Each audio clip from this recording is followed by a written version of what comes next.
तो बच्चों आज की इस वीडियो में मैं आपको करा रहा हूं क्लास 12 हिस्ट्री का चैप्टर नंबर 9 जिसका नाम है शासक और इतिवृत्त यानी कि किंग्स एंड क्रॉनिकल्स के बारे में। तो देखिए बच्चों आज की इस वीडियो में मैं आपको करा रहा हूं इसका फर्स्ट पार्ट, सेकंड पार्ट आपका इसके बाद देखने को मिलेगा। ज्यादा से ज्यादा ये जो आपका लेसन है वो सिर्फ 3 पार्ट में होगा, ज्यादा नहीं जाएगा। और अच्छी बात ये रहेगी कि ये 2 पार्ट में भी कंप्लीट हो सकता है, वो आगे की बात है। लास्ट वीडियो में हमने हिस्ट्री का चैप्टर नंबर 7 विजयनगर पूरी तरीके से कंप्लीट किया था। 8वां जो आपका चैप्टर है वो कंप्लीटली डिलीटेड है। अगर आपको सिलेबस के रिगार्डिंग कोई डाउट है तो प्लेलिस्ट में जाइएगा, पर्टिकुलर हर एक सब्जेक्ट की क्लास 12 की मैंने वीडियो बना रखी है सिलेबस के रिगार्डिंग, तो आप जरूर देख सकते हैं प्लेलिस्ट में जाके। तो आइए बच्चों शुरू करते हैं आज के इस लेसन को। लेकिन आगे बढ़ने से पहले यहां पर मैं आपको एक बात बता दूं, जैसा कि आप जानते हैं कि आपके एग्जाम की जो डेट है वो काफी नियर आती जा रही है, तो आपके माइंड में भी बहुत सारे डाउट होंगे कि सर क्वेश्चन आंसर सीरीज कब से स्टार्ट कर रहे हो, ये कंटेंट कब तक हमारा चलेगा। तो बच्चों मैं आपको बता देता हूं, मंथ एंड से मैंने पूरा डिसाइड कर लिया आप बच्चों के लिए हर एक सब्जेक्ट के क्वेश्चन आंसर की सीरीज आने वाली है। और मैं श्योरिटी से कह सकता हूं वो ना केवल आपके लिए क्वेश्चन आंसर की सीरीज होगी, ये मान के चलिए डेफिनेटली वो क्वेश्चन एग्जाम में पुट होने वाले हैं। तो बच्चों आपसे यही रिक्वेस्ट है, अगर आप चैनल पे नए हैं तो आप सब्सक्राइब करना ना भूलेगा, साथ ही बेल आइकन भी दबा दीजिएगा ताकि आपको आने वाली हर एक लेटेस्ट वीडियो की अपडेट मिलते रहे। अगर आपको कोई वीडियो पसंद आती है तो आप प्लीज वीडियो को लाइक करके शेयर करना ना भूले करेगा, क्योंकि आपका लाइक और शेयर सिर्फ आपके लिए एक लाइक शेयर हो सकता है, लेकिन हमारे लिए वो एक मोटिवेशन की तरह काम करता है ताकि हम आपके लिए ऐसे ही डेडिकेशन के साथ वीडियो बनाते रहे। और एक खास बात, जो आपको नोट्स प्रोवाइड कराए जाएंगे वो हमारे टेलीग्राम ग्रुप में ही प्रोवाइड कराए जाएंगे, तो डिस्क्रिप्शन में लिंक है, आप हमारे साथ जरूर जुड़िएगा, हम आपकी तैयारी कराएंगे काफी अच्छे तरीके से। तो चलिए बच्चों आज की इस वीडियो को हम शुरू करते हैं। My name is Shahrukh Saifi and welcome to our YouTube channel quick prep.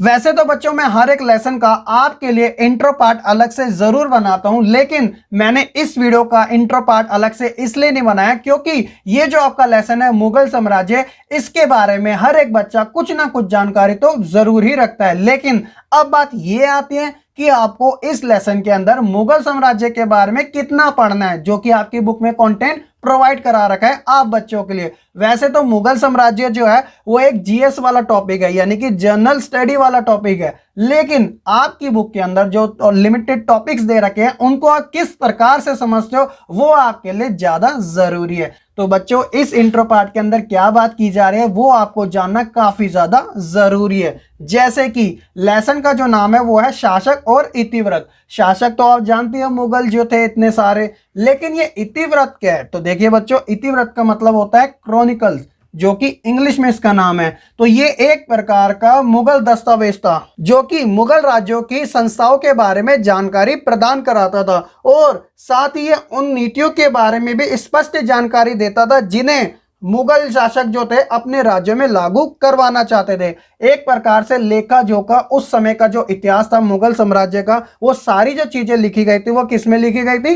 Chronicles में लिखी गई थी। ये एक सामान्य से जानकारी आपके लिए। तो ये जो क्रॉनिकल्स नाम था ये अंग्रेजी इतिहासकारों द्वारा इस शैली को प्रदान किया गया था, जैसे मैंने आपको पहले ही बता दिया था। तो बच्चों ये तो था आपका एक छोटा सा इंट्रो।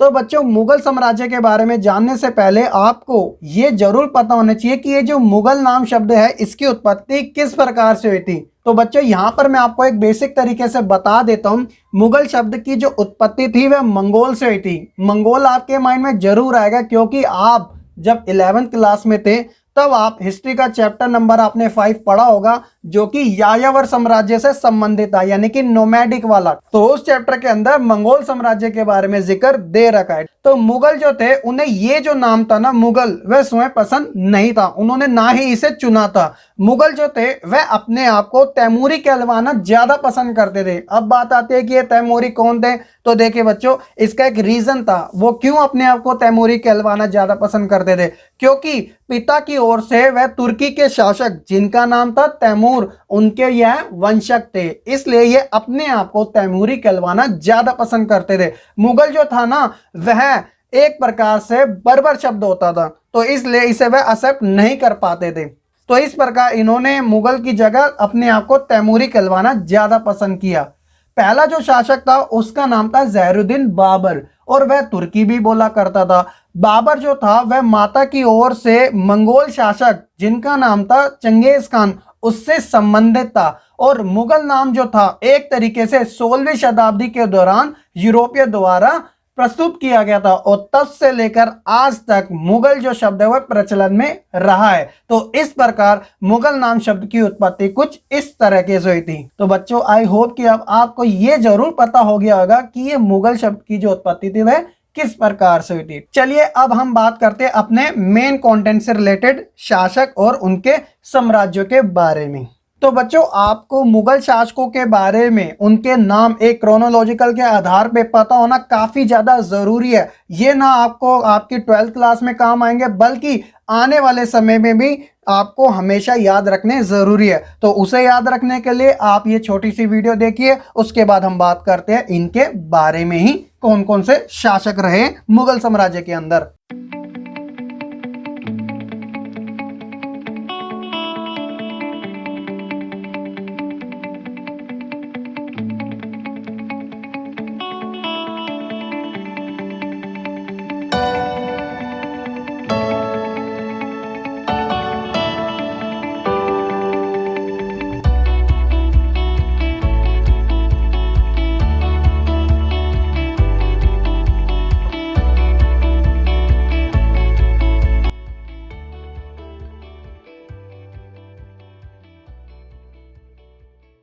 तो आई होप कि बच्चों आपको अच्छे से समझ भी आ चुका होगा। ठीक है, ये अलग से मैं टेलीग्राम ग्रुप में भी अपलोड कर दूंगा, आप वहां से भी देख सकते हैं। चलिए बच्चों अब हम बात करते हैं सबसे पहले जो मुगल शासक थे जिनका नाम था ज़ैनुद्दीन बाबर। इनका जो शासन काल था वो था 1526 से लेकर 1530 के बीच में।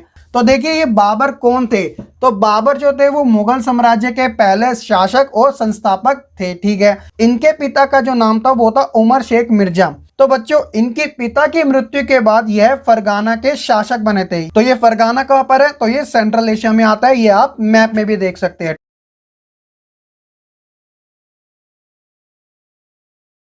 1507 में इन्होंने मिर्जा को त्याग कर पातशाह की उपाधि ग्रहण की थी, क्योंकि बाबर के जो पिता थे उनका नाम था उमर शेख मिर्जा। तो इस प्रकार इन्हें मिर्जा की उपाधि मिली हुई थी, लेकिन 1507 के समय में इन्होंने मिर्जा की उपाधि को त्याग दिया और किसकी उपाधि ग्रहण कर ली, पातशाह की। तो ये आपको नाम अच्छे से याद रखना है। तो बाबर ने 4 युद्ध लड़े थे और इनने चारों ही युद्धों के अंदर जीत हासिल करी थी। वो कौन कौन से थे, तो 1526 में पानीपत का युद्ध लड़ा, जो कि इनके विरोधी थे वो थे इब्राहिम लोदी, तो इन्होंने उसको हरा दिया। उसके बाद 27 में खानवा का युद्ध लड़ा, उसमें इनके जो प्रतिद्वंदी थे वो थे राणा सांगा। उसी तरह 28 के अंदर चंदेरी जिसमें प्रतिद्वंदी थे मेदिनी राय। 29 में घाघरा जिसमें इनके प्रतिद्वंदी थे महमूद लोदी। तो बच्चों हर एक साल के बाद इन्होंने चारों को धूल चटा दी, यानी कि हरा दिया। तो बच्चों बाबर के द्वारा जो युद्ध लड़े गए थे इन्हें याद रखने की भी ट्रिक्स है। वो ट्रिक्स क्या है मैं आपको सिंपल तरीके से बता देता हूं। जैसे कि 26 में पानी पिया, 27 में खाना खाया, 28 में चादर ओढ़ी और 29 में घर जाके सो गया। तो ये एक सिंपल से ट्रिक होती है बाबर के द्वारा जो युद्ध लड़े गए थे। तो ये आपको याद रखना है। अच्छी लगे तो इसी बात पे लाइक करना ना भूलेगा और कमेंट करके हमें बता सकते हैं कि ये आपको ट्रिक्स कैसे लगी। 1530 का समय था जब बाबर की मृत्यु होगी और उनकी मृत्यु कहाँ पे हुई थी, आगरा में हुई थी। तो इनके बाद जो उत्तराधिकारी थे वो उनके बेटे थे, वो कौन थे हम आगे स्लाइड में जानते हैं। आइए उनके बारे में हम बात करते हैं। तो बच्चों बाबर के बाद उनके जो पुत्र थे वह उत्तराधिकारी बने जिनका नाम था हुमायूं। तो हुमायूं ने जो शासन किया था वह 1530 से लेकर 1540 तक और उसके बाद 1555 से लेकर 1 साल का ही गैप है 1556 तक। अब आपके माइंड में आएगा कि ये बीच का जो गैप है 15 साल वो कहाँ चले गया था, तो वो आपको इसमें आसानी से पता चल जाएगा। ठीक है, तो इन्होंने भी क्या किया था, अपने पिता के अनुसार साम्राज्य का यानी मुगल साम्राज्य का विस्तार किया। लेकिन क्या था बच्चों, यह अफगान नेता जिनका नाम था शेर शाह सूरी। तो बच्चों ये जो नाम है शेर शाह सूरी, जो भारत की सबसे लंबी सड़क है जिसका नाम है ग्रैंड ट्रंक रोड, ये इन्हीं के नाम पे बनी हुई है, इन्हीं द्वारा बनाई गई थी। तो ये आपको याद रखनी है। तो इनके द्वारा हुमायूं को पराजित कर दिया गया था, यानी हरा दिया गया था। जब हुमायूं युद्ध के अंदर हार गया तो वह भारत छोड़ के कहाँ चले गया? ईरान। अब ईरान जब जैसे पहुंचा तो वहां पर उसने सफावी शासक थे, उनका वंश चलता था, उनके दरबार में शरण ली और साथ ही इन्होंने दीन पना, ये जो जगह है वो दिल्ली में है, आप देख भी सकते हैं, यहाँ पर किले का निर्माण किया और इसे ही अपनी राजधानी बनाई। तो बच्चों 1555 में इन्होंने अपना बदला पूरा किया। कहने का मतलब शेर शाह सूरी को इन्होंने युद्ध में हरा दिया और 1556 में पुस्तकालय में एक सीढ़ियों से गिरकर इनकी मृत्यु होगी। तो इस तरीके से इनका जो शासन था वह थोड़ा टूट टूट के हुआ था। कहने का मतलब 1530 से 40, फिर 55 से 56 के बीच का। ठीक है, इनके बाद बारी आते हैं जलालुद्दीन अकबर की। तो अकबर तो इतना पॉपुलर नाम है क्योंकि ये जो मुगल शासक थे वो सबसे ज्यादा फेमस हुए थे, क्योंकि इनकी जो नीतियां थी, पॉलिसी जो थी, वह काफी ज्यादा लोगों को पसंद आई। सिर्फ मुस्लिम धर्म के लोगों को नहीं बल्कि हिंदू धर्म के लोगों को भी इनकी जो नीतियां थी वो काफी ज्यादा पसंद आई और इसके कारण इन्हें महान शासक की उपाधि भी दी गई थी। तो हुमायूं के बाद जलालुद्दीन अकबर ने, जिनका शासनकाल 56 से लेकर 1605 तक के बीच का था, इन्होंने राज सिंहासन को संभाला।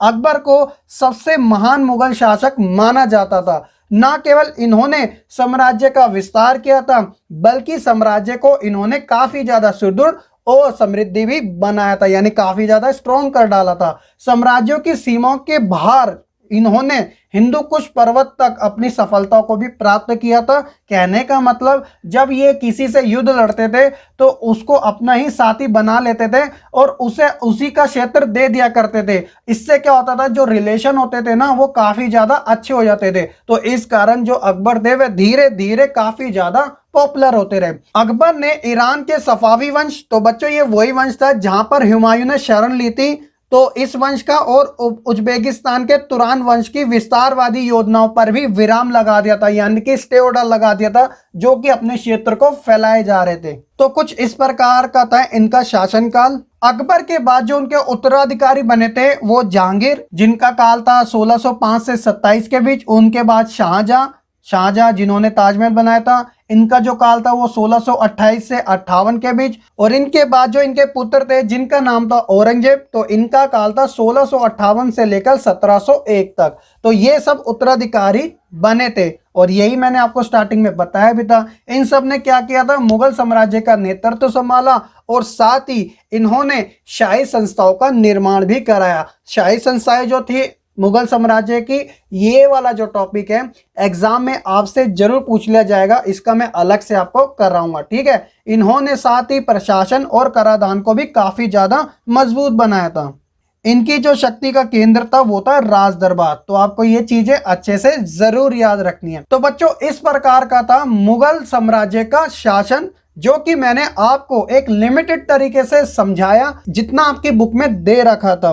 हालांकि इनके बारे में इतनी सारी जानकारी है कि ये वीडियो कितनी लंबी हो जाएगी उसका अंदाजा ना आपको है ना मुझे है। बट फिर भी क्या है, जब आपके क्वेश्चन आंसर सीरीज आएंगे ना, उसके अंदर एक पर्टिकुलर क्वेश्चन होता है, तो उसकी जो लाइनें आपको बना के किस प्रकार से लिखनी है उसकी मैं हेल्प आपके लिए जरूर करूंगा। ठीक है, ताकि आप अच्छे से अच्छे मार्क्स ला सके। सिर्फ मार्क्स लाना आपका एम नहीं होना चाहिए, उस क्वेश्चन की अंडरस्टैंडिंग सबसे ज्यादा आपकी प्रायोरिटी होनी चाहिए। फिर क्या, क्वेश्चन आंसर कुछ भी हो आप यूं ही टैकल कर लोगे। ठीक है, तो बच्चों यही सब था मुगल साम्राज्य के बारे में, जिसमें हमने वन बाय वन हर एक शासक के बारे में, उसकी खास बातें और उनका टाइम पीरियड के साथ उनके द्वारा जो युद्ध लड़े गए थे उन सब के बारे में जानकारी हासिल करी। आई होप कि आपको अच्छे से समझ में आ चुकी होगी। तो अब बच्चों हम बात करते हैं मुगल राजवंश के अंत के बारे में, कि आखिरकार किस प्रकार ये जो राजवंश था उसका दी एंड हो गया, यानी कि पतन हो गया, अंत हो गया।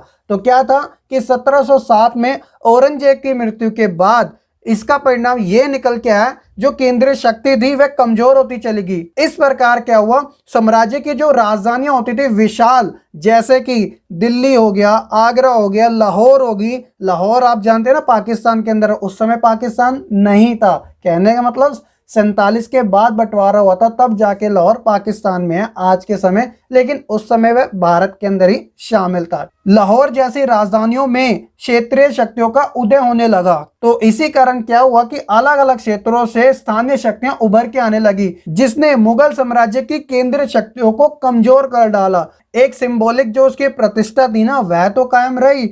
अब क्या हुआ, 1857 में आप जानते हो कि 1857 में मेरठ की क्रांति हुई थी, मेरठ विद्रोह हुआ था। तो मुगल साम्राज्य के जो अंतिम शासक थे, जिनका नाम था बहादुर शाह द्वितीय, उन्हें अंग्रेजों ने उखाड़ फेंका और ये ऐलान कर डाला कि अब से मुगल साम्राज्य पूरी तरीके से डिक्लाइन हो गया है, कोई भी राजवंश नहीं रहा। तो कुछ इस प्रकार से मुगल राजवंश का अंत होता चले गया। इसका मुख्य रीजन था कि जो केंद्रीय शक्ति थी वह कमजोर होती चलेगी। तो बच्चों, यही था मुगल साम्राज्य के बारे में सारी जानकारी जो आपकी किताब में प्रोवाइड कराई गई है। आई होप कि आपको ये अच्छे से समझ आ चुकी होगी। अब बात आती है इतिवृत्त की रचना किस प्रकार से होती थी। तो देखिए बच्चों, स्टार्टिंग में मैंने आपको बता दिया था, तो सिंपल तरीके से मुगल काल के तिथि क्रमानुसार लिखे इतिहास को इतिवृत्त कहा गया था, यानी क्रॉनिकल्स कहा गया था। तो मुगल इतिवृत्त के जो लेखक थे वे दरबारी होते थे, जो मुगलों का इतिहास लिखा करते थे। तो इनकी रचना के अंदर क्या क्या शामिल था, आइए जानते हैं उन्हीं के बारे में। तो सबसे पहले शासक पर केंद्रित घटनाएं, कि ये जो शासक के द्वारा जो इंसिडेंट होते थे उनके बारे में सारी चीजें लिखी जाती थी। तभी तो हम बाबर के युद्धों के बारे में जानते हैं, अकबर की रणनीतियों के बारे में पता करते हैं। उसी प्रकार इन क्रॉनिकल्स के अंदर शासक का परिवार, दरबार और अभिजात वर्ग जो है वो भी आपसे अलग क्वेश्चन पूछ लिया जाता है, युद्धों की जानकारियां और साथ ही प्रशासनिक व्यवस्थाएं, सभी प्रकार की रचनाएं इसके अंदर की जाती थी। तभी हमें मुगल साम्राज्य के बारे में इतनी विस्तार पूर्वक जानकारी हासिल होती है। तो ये कुछ इस प्रकार की थी इतिवृत्तों की रचना। आई होप कि आपको ये भी अच्छे से समझ आ चुकी होगी। आगे हम बात करते हैं बच्चों, मुगल दरबार के अंदर पांडुलिपि तैयार करने की जो प्रक्रिया होती थी वो किस प्रकार की होती थी। तो सबसे पहले बात यह आती है कि ये पांडुलिपि क्या होती है, यानी कि मैन्युस्क्रिप्ट। ये वो होती है जो हाथ से लिखी जाती है। आप में से ऐसे बहुत बच्चे हैं जो 6वीं से 10वीं के बीच में आपने जितना इतिहास पढ़ा उसके अंदर पांडुलिपियों का जिक्र बहुत बार आ भी चुका है। पांडुलिपि क्या थी, एक बहुमूल्य वस्तु मानी जाती थी। ठीक है, मुगल दरबार के अंदर पांडुलिपि की जो रचना का मुख्य केंद्र होता था वह शाही किताबखाना होता था। शाही किताबखाना एक लिपि घर था जहां पर बादशाह की पांडुलिपियों का संग्रह यानी कि इकट्ठा एकत्रित किया जाता था और इन्हीं के अंदर नई पांडुलिपियों की रचना भी की जाती थी। तो बच्चों, इन सब की रचना में यानी पांडुलिपि की रचनाओं में विभिन्न प्रकार के कार्य करने वाले लोग पार्टिसिपेट करते थे, यानी कि भाग लेते थे। अब वो कौन कौन से होते थे जो कि पांडुलिपियों को तैयार करने में सहायक होते थे, जैसे कि कागज बनाने वाला, पांडुलिपि के पन्ने को तैयार करने वाला, पाठ की नकल करके उसे एक सुलेख करने वाला, यानी एक नकल करके कॉपी जिसे हम बोलते हैं। ठीक है, पन्नों को चमकाने के लिए कोफ्तकार भी होता था। कोफ्तकार क्या होता है, जो कि एक प्रकार से डेकोरेट करने वाला, ताकि वो चीज काफी ज्यादा अट्रैक्टिव लगे। तो उसी प्रकार ये पांडुलिपियों के ऊपर काम करते थे। ठीक है, पाठ के जो दृश्य होते थे, जो इमेजेस होती थी, उनके चित्र को बनाने के लिए चित्रकार की आवश्यकता होती थी। तभी तो मुगल साम्राज्य के बारे में आप ये चित्र देखते कितने साफ सुथरे होते हैं। ठीक है,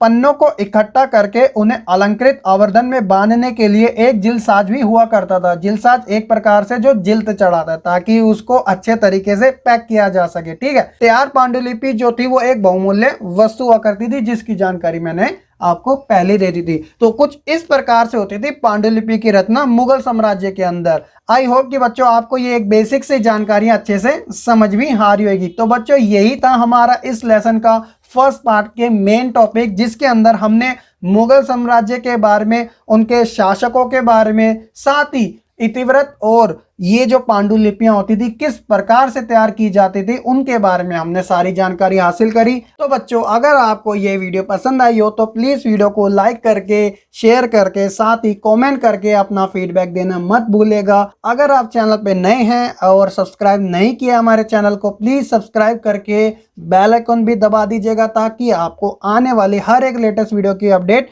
मिल सके। टेलीग्राम ग्रुप का जो लिंक है वो डिस्क्रिप्शन में दे रखा है, आप जरूर ज्वाइन कर सकते हैं। नोट्स जो है वहां पर आपको प्रोवाइड करा दिए जाएंगे। चलिए बच्चों, आज की इस वीडियो में इतना ही। मैं मिलूंगा आपको इस लेसन के सेकंड पार्ट के साथ। तब तक के लिए बच्चे आप खुश रहे, पढ़ते रहे और ऐसे ही आगे बढ़ते रहे। साथ ही हमें सपोर्ट करना बिल्कुल भी ना भूलें।